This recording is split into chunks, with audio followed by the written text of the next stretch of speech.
quartier, sécurité et médias. C'est quand même intéressant comme thématique. Quartier, sécurité et médias. Donc, pourquoi vous placez médias en dernier? Justement, puisqu'il était question de savoir est-ce qu'il faudrait pénaliser un journaliste ou un professionnel du média donnant accès au droit de la parole à un criminel. Répondez à la question. S'il faut répondre, oui, il faut les pénaliser puisque c'est une violation d'intimidation à la violence, comme cela a été le cas au Salvador.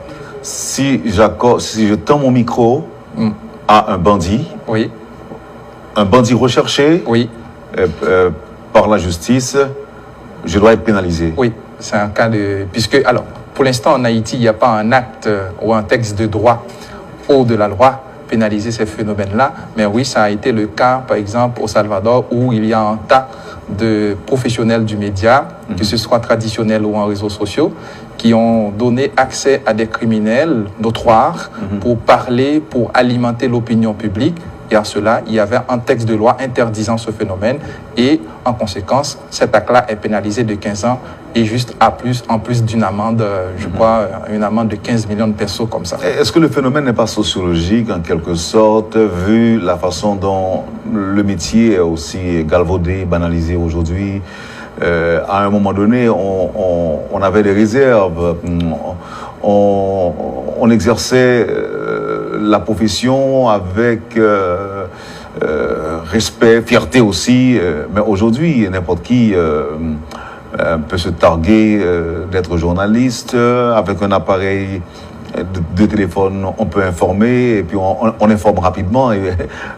Rapidement. Donc, est-ce que là aussi, il ne faut pas tenir compte de cela? Oui, je pense qu'aujourd'hui, il est important de régulariser cette pratique ou bien ce métier qu'on appelle journaliste, justement, puisque n'importe qui ne peut pas avoir le droit de diffuser une information vérifiée ou non vérifiée, puisque ça attaque un élément important de l'opinion publique et du corps social qu'on appelle esprit, puisque c'est sur la base de l'information on décide et on réagit. S'il faut limiter et contrôler la réaction sociale face à un cas dont la criminalité, il est important de vérifier et de mesurer la diffusion des informations. Donc, c'est information, traitement et mesurer maintenant ce qui devrait faire l'objet d'informations publiques. Puisqu'il y a des informations qui devraient rester maintenant au niveau, je ne sais pas, à une petite échelle ou en petite communauté. Ça ne devrait pas être maintenant élément de diffusion totalement. Puisqu'il y a des gens qui sont plus capables et plus aptes à consommer et à digérer une information sensible. Mais quand on laisse ça maintenant dans l'opinion publique et à n'importe qui, la consommation de telle information peut engendrer une réaction globale et ça peut casser l'ordre social facilement. Quartier, sécurité et médias. C'est quand même intéressant comme thématique. Quartier, sécurité et médias. Donc, pourquoi vous placez médias en dernier? Justement, puisqu'il était question de savoir est-ce qu'il faudrait pénaliser un journaliste ou un professionnel du média donnant accès au droit de la parole à un criminel. Répondez à la question. S'il faut répondre, oui, il faut les pénaliser puisque c'est une violation d'intimidation à la violence, comme cela a été le cas au Salvador.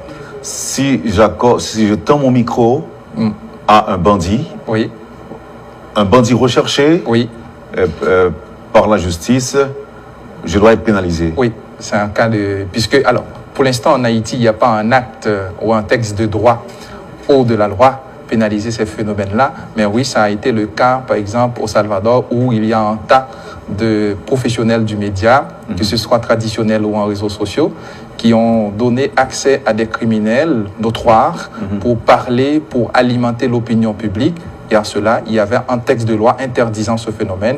Et en conséquence, cet acte-là est pénalisé de 15 ans et juste en plus d'une amende, je crois, une amende de 15 millions de pesos comme ça. Est-ce que le phénomène n'est pas sociologique en quelque sorte, vu la façon dont le métier est aussi galvaudé, banalisé aujourd'hui? À un moment donné, on avait des réserves, on exerçait la profession avec respect, fierté aussi, mais aujourd'hui, n'importe qui peut se targuer d'être journaliste avec un appareil deux téléphones, on peut informer et puis on informe rapidement. Rapidement. Donc, est-ce que là aussi, il ne faut pas tenir compte de cela? Oui, je pense qu'aujourd'hui, il est important de régulariser cette pratique ou bien ce métier qu'on appelle journaliste, justement, puisque n'importe qui ne peut pas avoir le droit de diffuser une information vérifiée ou non vérifiée, puisque ça attaque un élément important de l'opinion publique et du corps social qu'on appelle esprit, puisque c'est sur la base de l'information on décide et on réagit. S'il faut limiter et contrôler la réaction sociale face à un cas dont la criminalité, il est important de vérifier et de mesurer la diffusion des informations. Donc, c'est information, traitement et mesurer maintenant ce qui devrait faire l'objet d'informations publiques. Puisqu'il y a des informations qui devraient rester maintenant au niveau, je ne sais pas, à une petite échelle ou en petite communauté. Ça ne devrait pas être maintenant élément de diffusion totalement. Puisqu'il y a des gens qui sont plus capables et plus aptes à consommer et à digérer une information sensible. Mais quand on laisse ça maintenant dans l'opinion publique et à n'importe qui, la consommation de telles informations peut engendrer une réaction globale et ça peut casser l'ordre social facilement. Quartier, sécurité et médias. C'est quand même intéressant comme thématique. Quartier, sécurité et médias. Donc, pourquoi vous placez médias en dernier? Justement, puisqu'il était question de savoir est-ce qu'il faudrait pénaliser un journaliste ou un professionnel du média donnant accès au droit de la parole à un criminel. Répondez à la question. S'il faut répondre, oui, il faut les pénaliser puisque c'est une violation d'intimidation à la violence, comme cela a été le cas au Salvador. Si je tends mon micro à un bandit, oui, un bandit recherché oui, par la justice, je dois être pénalisé. Oui, c'est un cas de... Puisque, alors, pour l'instant, en Haïti, il n'y a pas un acte ou un texte de droit ou de la loi pénaliser ces phénomènes-là. Mais oui, ça a été le cas, par exemple, au Salvador, où il y a un tas de professionnels du média, que ce soit traditionnels ou en réseaux sociaux, qui ont donné accès à des criminels notoires pour parler, pour alimenter l'opinion publique.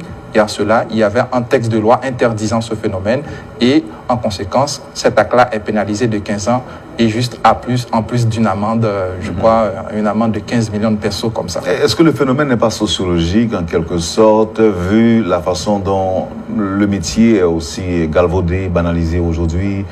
À un moment donné, on avait des réserves, on exerçait la profession avec respect, fierté aussi, mais aujourd'hui, n'importe qui peut se targuer d'être journaliste. Avec un appareil de téléphone, on peut informer et puis on informe rapidement.